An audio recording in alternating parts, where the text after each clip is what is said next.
Guys, welcome to my channel. आज हम जिस टॉपिक के बारे में बात करेंगे मोस्ट इम्पॉर्टेंट टॉपिक है अकाउंट का क्लासिफिकेशन ऑफ अकाउंट्स।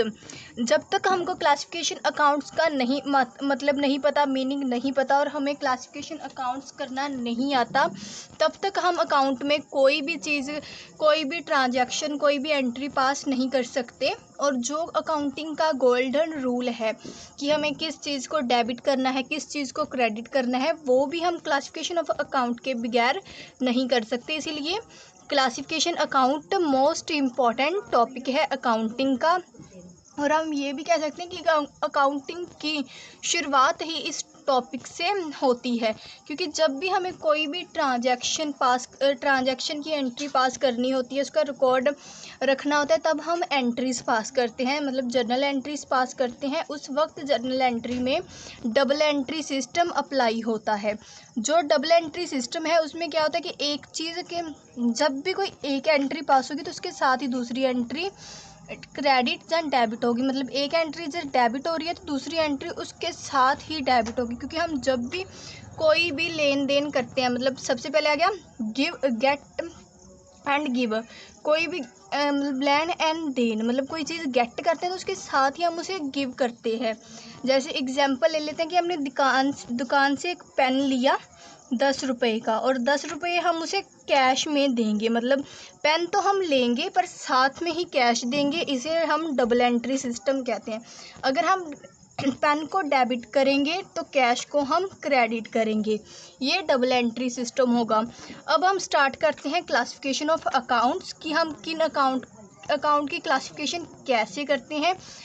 अकाउंटिंग का मोस्ट इम्पॉर्टेंट टॉपिक है। आगे अकाउंटिंग चाहे स्टूडेंट बिगनर हो या पहले से अकाउंट कर रहा हो, उसे इन रूल को फॉलो करना होता है। हम रूल से ज़्यादा इसके कंसेप्ट को समझेंगे, क्योंकि कंसेप्ट अच्छे से हमें समझ में आ जाएगा तो रूल तो अपने आप समझ में आ जाएगा। चलिए हम स्टार्ट करते हैं। जो क्लासिफिकेशन ऑफ अकाउंट है उन्हें 3 पार्ट में डिवाइड किया गया है। सबसे पहले personal account, real account and nominal account, ये 3 पार्ट हैं अकाउंट क्लासिफिकेशन के। इसे हम ट्रेडिशनल अप्रोच भी कहते हैं कि पहले इसका यूज़ किया जाता था। अब भी अकाउंटिंग को अकाउंटिंग को अंडरस्टैंड करने के लिए, डेबिट और क्रेडिट एंट्री पास करने के लिए अब भी इसका यूज़ किया जाता है।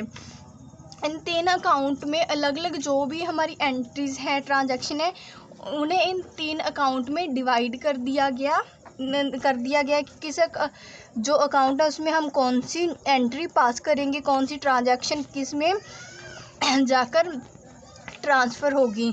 अब हम सबसे पहले देखते हैं पर्सनल अकाउंट। जो पर्सनल अकाउंट है उसके नाम से ही पता चला है पर्सनल अकाउंट मतलब किसी भी पर्सन का अकाउंट। जैसे मेरा अकाउंट, आपका अकाउंट, ये हमारा हमेशा पर्सनल अकाउंट में आएंगे। इसके अकाउंट के नाम से ही पता चल रहा है कि ये पर्सनल अकाउंट है। पर्सनल अकाउंट में एक तो आ जाएगा natural personal account. Natural personal account मतलब जो गॉड द्वारा पर्सन है, ह्यूमन बींग्स हैं, जैसे कि हम, मैं, आप, ये हम सब पर्सनल अकाउंट है। राम, श्याम, ABC जो भी हम मान लेंगे नेम, ये सब नेचुरल पर्सनल अकाउंट में आएंगे। और पर्सनल अकाउंट में एक आता है आर्टिफिशियल पर्सन। आर्टिफिशियल पर्सन जो लॉ की आइस में एक पर्सन है। लॉ की आइस में वो पर्सन होता है जैसे कि कंपनी, यूनिवर्सिटीज़, ये सब क्लब्स, ये सब एक आर्टिफिशियल पर्सन है। इन्हें जो ह्यूमन बीइंग है उनके द्वारा क्रिएट किया जाता है, मतलब उनके द्वारा और कानून के द्वारा इन्हें बनाया, जो आर्टिफिशियल पर्सन है उसे क्रिएट किया जाता है। इसीलिए इसे हम आर्टिफिशियल पर्सन का नाम देते हैं। ये कोई ह्यूमन बीइंग नहीं है, बट ह्यूमन बीइंग द्वारा तैयार किया गया है, इसीलिए इसे हम आर्टिफिशियल पर्सन अकाउंट का नाम दे देते हैं। इसमें यूनिवर्सिटीज़, क्लब्स, किसी कंपनी, किसी फर्म, इनके अकाउंट हम इसमें रिप्रेजेंट करेंगे, मतलब ये इस अकाउंट को रिप्रेजेंट करता है। आगे आ जाता है रिप्रेजेंटेटिव पर्सनल अकाउंट। जो रिप्रेजेंटेटिव पर्सनल अकाउंट होते हैं वो भी पर्सनल अकाउंट को डिनोट करते हैं, इन्हें भी पर्सनल अकाउंट डिनोट करता है। रिप्रेजेंटेटिव अकाउंट में वो अकाउंट आते हैं जिन्हें जो होते आर्टिफिशियल पर्सन के हैं, जैसे कंपनी जहाँ किसी कंपनीज जहाँ किसी फर्म का अकाउंट होगा, बट उन्हें जो नेचुरल पर्सन है उन्हें मेंटेन वो करेगा। जैसे कि किसी भी आउटस्टैंडिंग सैलरी है, किसी ओनर को, कंपनी के ओनर को उसके वर्कर को सैलरी पे करनी है, मतलब आउटस्टैंडिंग सैलरी। जो आउटस्टैंडिंग सैलरी अब कंपनी खुद तो पे नहीं कर सकती, इसीलिए उसे पे कौन करेगा? एक नेचुरल बीइंग। इसीलिए वो आर्टिफिशियल रिप्रेजेंटेटिव पर्सन में आ जाएंगी। उन्हें हम रिप्रेजेंटेटिव पर्सन में डिफाइन करेंगे, क्लासीफाई करेंगे। जो आउटस्टैंडिंग सैलरी होगी, प्रीपेड रेंट होगी, ऐसे जो भी आएंगे, मतलब अभी पे करने हैं, पे किस द्वारा होंगे? नेचुरल पर्सन द्वारा, इसीलिए वो रिप्रेजेंटेटिव पर्सनल अकाउंट में आ जाएंगे। अब हमारे पास आता है रियल अकाउंट। रियल अकाउंट में टेंजिबल और इनटेंजिबल रियल अकाउंट होते हैं। रियल अकाउंट में हमेशा हम जो हमारी एसिड्स हैं उन्हें रियल अकाउंट एसिड को डिनोट करता है। इसमें जो भी एसिड होती हैं, चाहे एसिड टेंजिबल हो चाहे इनटेंजिबल हो, उन्हें इसमें रिप्रेजेंट किया जाता है। टेंजिबल रियल एसिड क्या होती हैं? जिन एसिड को हम देख सकते हैं, हम उन्हें छू सकते हैं, जैसे कि plant account, stock account, furniture account, ये सब हमारे इंटेंजिबल रियल अकाउंट में आएंगे, क्योंकि जो रियल अकाउंट है वो एसिड को डिनोट कर रहा है, एसिड को रिप्रेजेंट कर रहा है। और इंटेंजिबल एसिड में जो एसिड हम देख नहीं सकते, अब कंपनी के पास ऐसी एसिड कौन सी है जिसे वो देख नहीं सकते? गुडविल, कॉपीराइट्स, पेटेंट, ये सब इंटेंजिबल एसिड हैं, इसलिए हम इंटेंजिबल एसिड में डिफाइन करेंगे। अब थर्ड हमारे पास ट्रेडिशनल अकाउंट में, अब हमारे पास थर्ड अकाउंट आ जाता है अप्रोच में। ट्रेडिशनल अप्रोच में अब हमारे पास थर्ड अकाउंट आता है नॉमिनल अकाउंट। जो नॉमिनल अकाउंट है उसमें सिर्फ हम जो हमारे एक्सपेंसेस एंड लॉसेस हैं और गेन एंड इनकम है, इन्हें हम उसमें रिप्रेजेंट, ये अकाउंट उन्हें रिप्रेजेंट करता है। जो भी किसी भी कंपनी, किसी भी पर्सन के जो भी लॉसेस एंड एक्सपेंसेस होंगे वो सब नॉमिनल अकाउंट में आएंगे, और गेन्स, इनकम भी नॉमिनल अकाउंट में आएंगे। ये ट्रेडिशनल अप्रोच थी। ट्रेडिशनल अप्रोच को थ्री अकाउंट में डिवाइड किया गया है: पर्सनल, रियल एंड नॉमिनल। जो पर्सनल है उसमें natural, artificial and representative. Personal account को इन 3 अकाउंट में आगे डिवाइड किया गया है। जो रियल अकाउंट है वो एसिड को डिनोट करता है, एसिड को रिप्रेजेंट करता है, उसे भी 2 अकाउंट में आगे 2 पार्ट में डिवाइड किया गया है: टेंजिबल, इनटेंजिबल। और जो नॉमिनल अकाउंट है उसे भी expenses and losses, gain and income में डिवाइड किया गया है। अब हम देखेंगे कि इनमें से किस जो ये अकाउंट है, ये तो सिंपल थे कि अकाउंट कौन से हैं, 3 अकाउंट थे। अब हम देखेंगे कि इनमें डेबिट एंड क्रेडिट करने का रूल क्या है।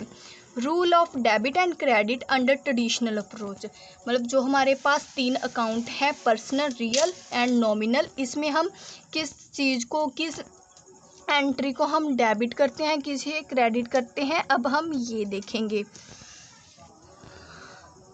सबसे पहले हमारे पास आता है पर्सनल अकाउंट।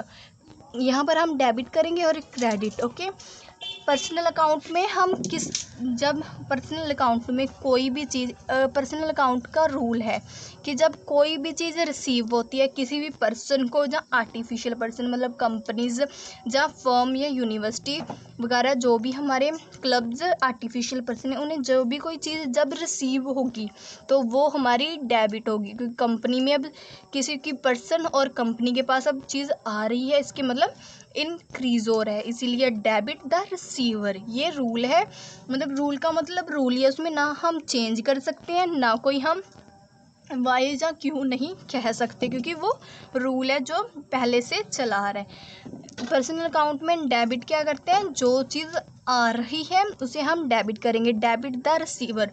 कोई भी चीज़ रिसीव हो उसे हम डेबिट करेंगे। और क्रेडिट द गिवर, और कोई चीज़ जाएगी उसे हम क्रेडिट करेंगे। अब इसमें जो हमारे पास पर्सनल अकाउंट है इसमें कौन सा आ जाएंगे, जो भी हमारे पास नेचुरल था, जैसे राम्स अकाउंट, ये हमारा नेचुरल है। आगे हम आर्टिफिशियल पर्सन की बात करें तो हम ले लेते हैं खालसा कॉलेज। जो खालसा कॉलेज है वो एक आर्टिफिशियल पर्सन है, इसीलिए वो भी क्या होगा, पर्सनल अकाउंट में आएगा। आउटस्टैंडिंग सैलरी की बात करें वो रिप्रेजेंटेटिव पर्सनल अकाउंट है, वो भी पर्सनल अकाउंट में आएगा। अब हम बात करें कि इसके पास कोई चीज़ आ रही है, मतलब ये एसिड परचेज कर रहा है, राम एसिड परचेज कर रहा है, तो हम क्या करेंगे, acid account debit to cash account, मतलब एसिड अब रिसीव कर रहा है और कैश अब जा रहा है, मतलब कैश अब गेट कर रहा है, और जो भी राम के पास अब एसिड आ रही है। ऐसे ही कोई भी, जैसे कि फ़ीस करें हम कि खालसा कॉलेज क्या है, वो फ़ीस लेगा स्टूडेंट से, अब उसके पास जब फ़ीस आएगी तो वो हम डेबिट करेंगे। और अब हमारे पास सेकंड आता है रियल अकाउंट। रियल अकाउंट का डेबिट और क्रेडिट रूल है, debit what comes in, credit what goes out. मतलब इसमें भी वही बात है कि जो कोई चीज़ आएगी, इंक्रीज होगी जब, तो वो डेबिट होगी, और क्रेडिट जब गोज़ आउट, मतलब चीज़ जा रही है। सेम है, वहाँ पर आ गया क्रेडिट द गिवर और यहाँ पर आ गया गोज़ आउट, ये भी सेम था। अब nominal account, debit all losses and expenses, credit all gains and incomes. Debit मतलब अब जो भी हमारे पास एक्सपेंसेस होंगे, लॉस होंगे, उन सब को हम डेबिट करेंगे।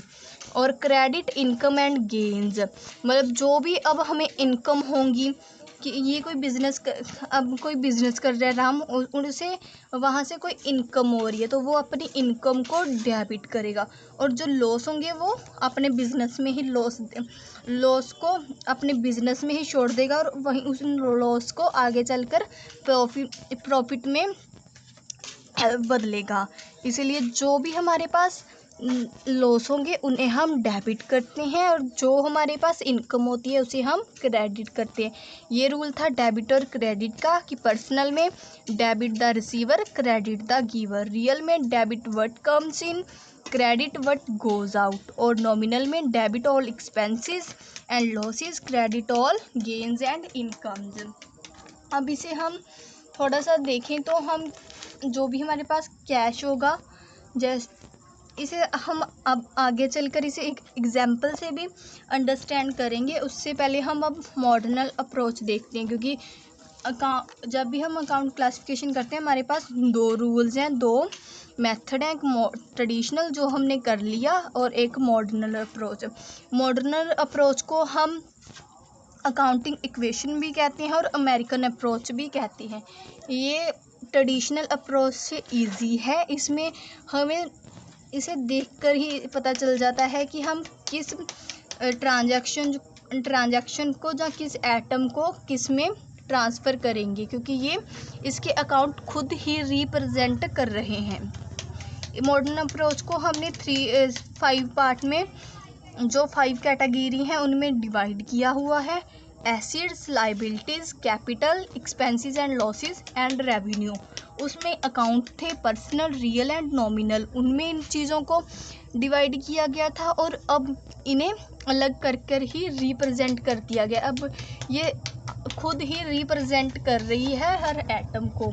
अब हम देखें तो एसिड मतलब जो भी टेंजिबल एसिड होंगी वो हमेशा एसिड अकाउंट में आएंगी। लाइबिलिटीज़, रेंट पे या किसी को लोन देना लिया था अपने बैंक से, वो भी लाइबिलिटी है, वो भी अब लाइबिलिटी अकाउंट में जाएंगी। कैपिटल, जो बिज़नेस की कैपिटल है जब बिज़नेस स्टार्ट किया था, या सोल प्रोप्राइटर की कैपिटल है, पार्टनर्स की कैपिटल है, वो सब कैपिटल अकाउंट में जाएगा। और एक्सपेंसेस एंड लॉस, जो भी बिज़नेस के एक्सपेंसेस हैं एंड लॉस हैं, रेंट है, कुछ भी है लॉस, रेंट, सैलरी, वो सब एक्सपेंसेस एंड लॉसेस में आएगा।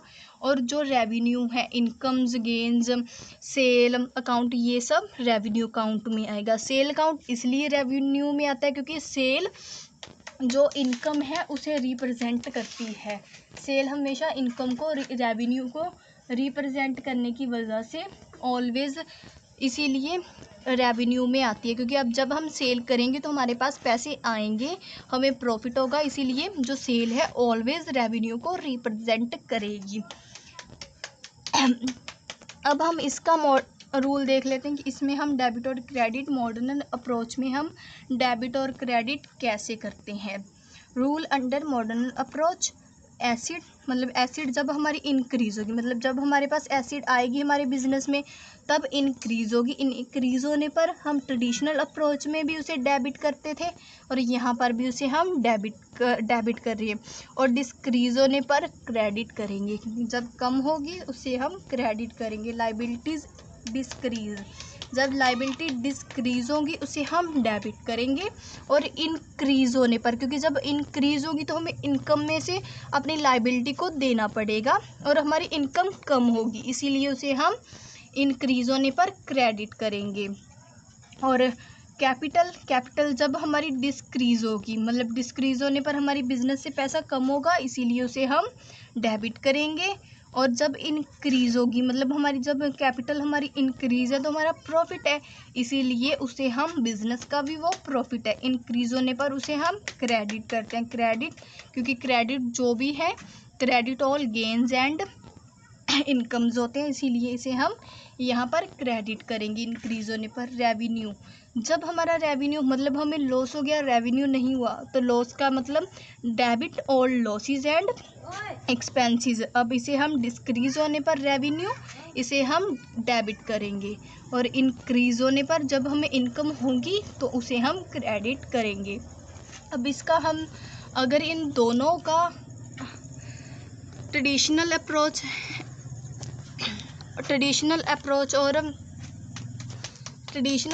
अप्रोच और मॉडर्न अप्रोच का अगर हम कंपैरिजन करें तो दोनों सेम है। मतलब जो एसिड अकाउंट है उसमें हम रियल अकाउंट को क्योंकि जो हमारा रियल अकाउंट है वो एसिड को रिप्रेजेंट करता है, इसीलिए इसमें एसिड अकाउंट में जो रियल अकाउंट है वो आ जाएगा। लाइबिलिटीज़ पर्सन की होती हैं, जो भी पर्सनल अकाउंट में आर्टिफिशियल या नेचुरल पर्सन रिप्रेजेंटेटिव होते हैं वो सब लाइबिलिटीज़ में आ जाएंगे। कैपिटल भी पर्सन की होती है, इसी कैपिटल क्या है, हमारी एक एसिड है, इसीलिए जो एसिड होती है वो भी हम उस एसिड को हम रियल अकाउंट में शो करते हैं, इसीलिए ये हमारी रियल अकाउंट में आ जाएगी। Expenses and losses nominal account में, जो भी हमारे पास एक्सपेंसेस एंड लॉसेस होंगे वो सब नॉमिनल अकाउंट में जाएंगे। और जो रेवेन्यू है वो भी हमारे नॉमिनल अकाउंट में जाएंगे। इन दोनों का सेम ही है, बट इसमें क्या है कि सीधा रिप्रेजेंट कर रहे हैं अकाउंट, उसमें हमें पता करना पड़ता है। आगे हम अब एक्सपेंसेस आता है 5th नंबर पर हमारे पास। एक्सपेंसेस इंक्रीज़ होने पर हम डेबिट करते हैं और कम होने पर डिस्क्रीज़ होने पर उन्हें हम क्रेडिट करते हैं। अब हम इन एग्जाम्पल से, ये थोड़े से पॉइंट हैं, इन्हें हम देखेंगे एग्जाम्पल से कि इन्हें हम कौन से अकाउंट में फाइंड करेंगे, कौन से अकाउंट में हम इन्हें रिप्रेजेंट करेंगे। सबसे पहले हमारे पास आता है कैश। कैश क्या है, हमारी एक एसिड है, इसीलिए एसिड ऑलवेज रियल अकाउंट, तो इसे हम रियल अकाउंट में ट्रांसफ़र करेंगे। स्टॉक हमारा एक एसिड है, स्टॉक भी हमारी एसिड है, इसीलिए इसे भी हम स्टॉक हमारी टेंजिबल एसिड है, इसे हम रियल अकाउंट में ट्रांसफ़र करेंगे। मॉन अकाउंट ये एक पर्सन का अकाउंट है, इसीलिए इसे हम पर्सनल अकाउंट, जो हमारे पर्सनल अकाउंट में इसे नेचुरल पर्सन को डिनोट कर रहे हैं, इसीलिए उसे हम पर्सनल अकाउंट का नाम देंगे। कल्याणी पब्लिशर, जो अब कल्याणी पब्लिशर है वो एक क्या है, आर्टिफिशियल पर्सन है, इसीलिए ये भी आर्टिफिशियल पर्सन होने के कारण कहाँ पर जाएगा, पर्सनल अकाउंट में। और आउटस्टैंडिंग सैलरी, मतलब अभी सैलरी पे करनी है, पे कौन करेगा, ओनर, जो कंपनी का जो भी फर्म का ओनर है वो वर्कर को सैलरी पे करेगा, इसलिए आउटस्टैंडिंग है, इसीलिए ये भी आउटस्टैंडिंग सैलरी भी एक पर्सनल मतलब रिप्रेजेंटेटिव अकाउंट है, इसीलिए पर्सनल अकाउंट को रिप्रेजेंट कर रहा है। बैंक भी हमारा रियल अकाउंट है, बैंक हमारी एसिड है, क्योंकि हमारे पास बैंक में जो भी कैश होगा वो हमारी एसिड है। प्लांट एंड मशीनरी, इसे हम देख सकते हैं, टेंजिबल एसिड है रियल अकाउंट में इसे हम ट्रांसफ़र करेंगे। रेंट एक्सपेंसेस है, expenses nominal, always nominal account में जाते हैं, इसीलिए ये नॉमिनल अकाउंट को रिप्रेजेंट कर रहा है। गुडविल अब हमारी इंटेंजिबल एसिड है तो हमारी एक एसिड, इसीलिए इसे हम रियल अकाउंट में ट्रांसफ़र करेंगे। ये रियल अकाउंट को रिप्रेजेंट कर रहा है। सेल ऑलवेज इनकम रेवेन्यू को रिप्रेजेंट करती है, इसीलिए सेल जो भी हमारा सेल अकाउंट है उसे हम सेल को हम नॉमिनल अकाउंट में ट्रांसफ़र करेंगे, क्योंकि नॉमिनल अकाउंट क्या है, किसे शो करता है, रिप्रेजेंट करते हैं हमारे एक्सपेंसेस एंड लॉसेस को। जो भी income, expenses and losses, income and gain को नॉमिनल अकाउंट रिप्रेजेंट करता है, इसे हम नॉमिनल अकाउंट में ट्रांसफ़र करेंगे। ये थे और जब हम गोल्डन रूल करेंगे वो इन सब से ट्रेडिशनल मॉडर्न अप्रोच से मिलकर अब गोल्डन रूल बनेंगे। जो हमने rule of debit credit traditional approach के किया था, इन्हें हम गोल्डन रूल ऑफ अकाउंटिंग भी कहते हैं। इसे हम एक बार रिवाइज कर लेते हैं। Personal account, real account, nominal account. Debit the receiver, कोई चीज़ रिसीव होगी, डेबिट गिवर करेंगे मतलब देंगे, जा रही है हमारे पास से तो वो क्रेडिट होगी।